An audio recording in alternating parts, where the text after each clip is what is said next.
Welcome to the Get Published podcast, sponsored by Brodie Consulting Group.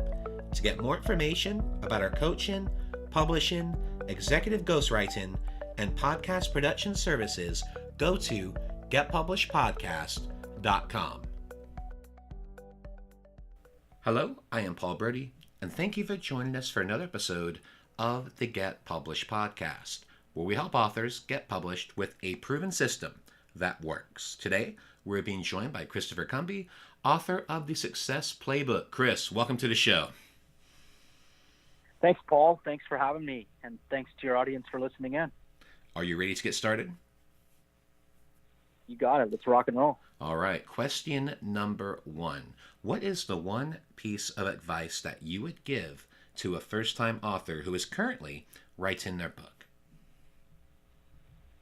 That's a good one. And, I had to think about that for a little bit about when I first wrote my book. And probably the best piece of advice that I can give someone who's currently ready to write the book or they're in the middle of, doing their book, or they're thinking about doing their book, is just trust that you'll get it done, for one.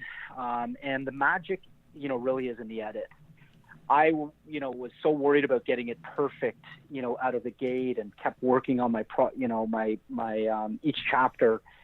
And finally, someone told me, probably halfway through the book, is listen, just write, and then we'll massage it as we go through. And it just made more sense to me to just dump my thoughts. And then, the magic was in the edit. So I would say, don't be too concerned about having it perfect. Trust the process of getting your information out, and then, hire or find someone who can really help you edit it well. And that's when the magic is really going to happen. You bring up the best point with that, and that is in regards to editing, because the best investment that you can make besides your cover is having it edited professionally. Do not edit that book yourself. Spend the money, get a great editor, because that's going to be the biggest difference from turning your manuscript into a proper book, into a professional looking book that you can leverage. I would agree. Yeah, I mean, it's just absolutely critical. And the other great point that you made too is just the easiest part about getting your book done is either writing or speaking the book out. But the main thing is not having to worry about editing or cleaning up every single page, every single chapter. Just get it done. Get as much of that manuscript done as possible. And then when you're done with it, send it to the editor to clean up. That's why you pay them. Let them clean it up. But get your content out there. Because I think it's one of the biggest challenges is people want it to be perfect. And as I always tell my clients, done is better than perfect. Just get it out there. Absolutely. I would agree 100%. I wrote probably close to 70,000 words and got it edited down to about 48,000 words. And my wife, she actually edited my whole book, and she's actually a professional editor, so I was lucky to have that.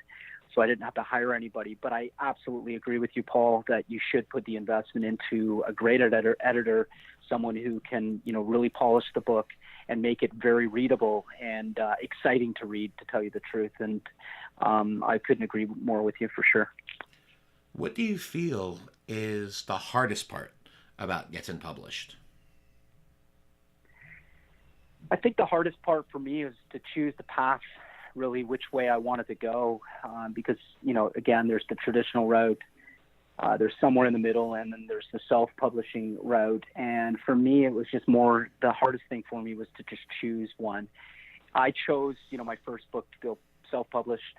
I had maybe an opportunity to have a little bit of a leg up in what I was, why I chose that route, because I was influenced with, a ton of people around me that, went before me, and I had, mentors and coaches in that area. So I did choose, going self-published, but it was a hard choice. I had some offers. I had different opportunities to go down. So it did create a little bit of a challenge to make that choice. But, essentially that was probably the hardest thing for me, for sure. And I remember when we talked prior to the show, your book, The Success Playbook, it came out in 2016, and then you also were ready for your next book now, coming out here in 2019. So tell us a little bit more about that process. Yeah, for sure. I actually started the book in 2017, thought that I would, publish before now.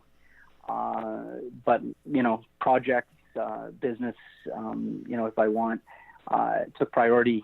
So I delayed the project, and I'm happy I did, because it actually is now aligning with a launch that I'm doing. So I'm excited about that. In fact, I've got two books in the works that will be published. One is called How to Be Kick-Ass, which goes along with my kick-ass sales game. I'm a coach, sales coach around that, and a business strategist.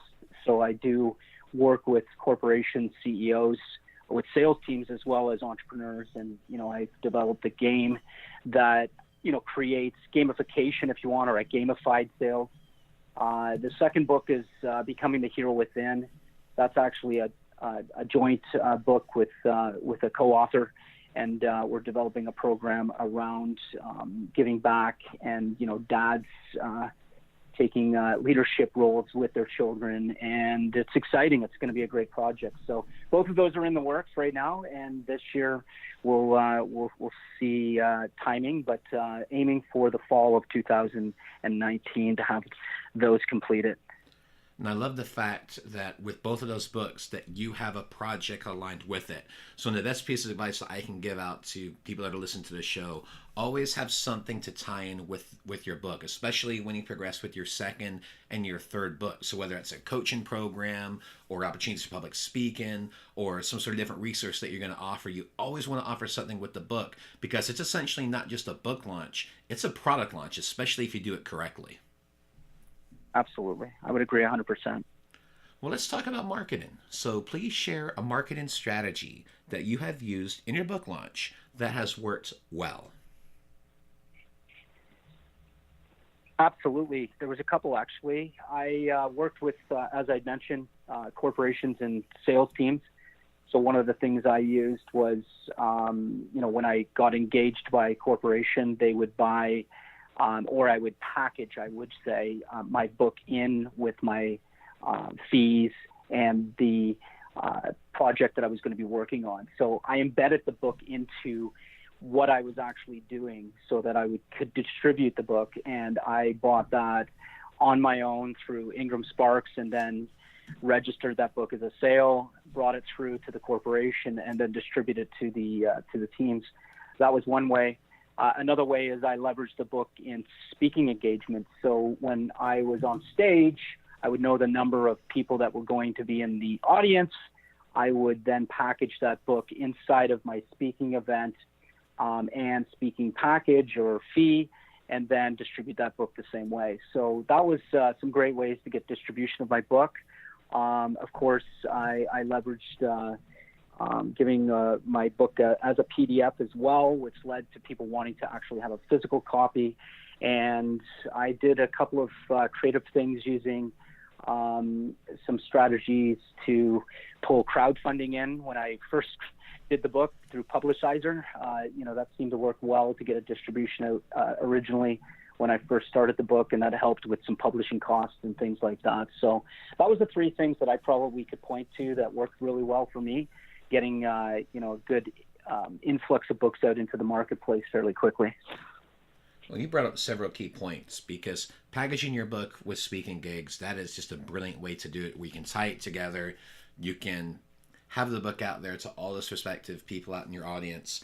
But one of the other things I want to talk to you about is crowdfunding, because as I'm sure you know, crowdfunding in a lot of ways is hit and miss. Sometimes it works brilliantly, and sometimes it's not so great. So what are some of the things that, with your experience with crowdfunding, that has worked well and that would help our listeners if they want to go in that direction? Yeah, there are some great platforms out there. One that I particularly, mentioned just now was Publishizer. And I followed a formula that I, knew of someone else that did it, and they helped me. So I always recommend, to really find out from others, because I know that when people have success with things, they want to share it. And usually people that are successful love to share. So if you can find someone that can help you with what they've done and they can share that success with you, then you're getting a formula that really helps you cut through a lot of the research noise the know-how, and that worked really well for me, from that standpoint, using that platform. So what are some of the things that you did use specifically for your crowdfunding campaign that worked out well? Oh, in terms of actual tools, well, I leveraged obviously social media. Social media was huge for me because I was able to get that out into my sphere of influence. But because I was also a podcaster at the time, I was able to leverage some relationships that I had. So whether you're a podcaster or not, I think that if you can leverage relationships of people, whether they are influencers or not, other people can help you with that by, focusing on a target date to launch, and then helping you get that message out at a specific time that you want to push your book and or on a platform that you're raising some crowdfunding. So social media was a big one for me for sure. So what was the end result of the crowdfunding campaign? How much were you, not to tell specific, but ballpark, what were you able to raise to be able to help you with the launch? I did approximately about $6,000 plus dollars, and that helped with some publishing costs and ordering books. Of course, I did several incentives around that. I did a private webinar with me specifically around sales, as well as some of the coaching techniques that I used. So that was that was a good take from that, and it helped out tremendously for sure. Excellent. And how long did it take you with your campaign, start to finish? I think it was about a 45-day campaign. And clearly a successful one too. Yeah. That is excellent. I appreciate you letting us elaborate a little bit more on that, because crowdfunding that we have found through a lot of guests on the show really has been hit or miss. So anytime that we have a guest on the show that's had a lot of success, I always like to take a little deeper dive. So I appreciate you sharing that knowledge with us. My pleasure. Well, let's talk about your favorite book. So what is your favorite book? And what was the number one thing that you learned from it? For sure. I think probably my favorite book, if I was to think back through all the books that I've read, and just so many amazing books, of course. And I would think the one that stood out the most was Think and Grow Rich by Napoleon Hill for me. The one thing that I really can take from that is that the mind is a powerful tool. And once you can understand that the mind can create the things that you really want with focus and, particularly consistency, and learning how to leverage it, that's what really woke me up in that book. And Think and Grow Rich was such an amazing book for a lot of people that I know. So it was one that really stands out and still does today, because I do reference it quite a bit still today. And it was written way back in, I believe, probably the 20s, published in the 30s, probably reiterated, through those times as well, several times. And I think Napoleon Hill organization, actually, or foundation, had recently released the original version, which was something I picked up as well. So I constantly refer to that book. It was something that certainly has changed my life, and certainly has changed the way I look at and think about things, for sure. And for a final question, what is your favorite quote and why? My favorite quote is an easy one. It's by Albert Einstein. Nothing happens until something moves. I truly believe that if you want something, you have to actually take, one action, and usually that's one step forward, and, you'll find out from there, what will find you. And I truly believe that if you walk far enough, you'll see a little further. And that's something that just, totally resonates with me. Every time I've taken some action, something has happened, and, that quote definitely is an epitome of that, for sure. So nothing happens until something moves, by Albert Einstein. That is a great quote. Thank you. Well, Chris, I want to thank you for being a guest on the show. What is the best way for people to find you online? Best way for people to find me is ChristopherCumby.com, or, of course, I'm on social media under that as well, or at Success Playbook is my handle on most social media platforms, Instagram, Twitter, Facebook. And that's probably the easiest, fastest way. I'm pretty active in the social media, and I respond to everybody that put the message through, for sure. So if there's anybody in the audience listening in and you need a little bit more insight to something you've learned today, by all means, send me through a private message on one of those platforms, and I'd be happy to connect. Chris, thank you once again for being on the show, and I wish you all the best in your author journey ahead.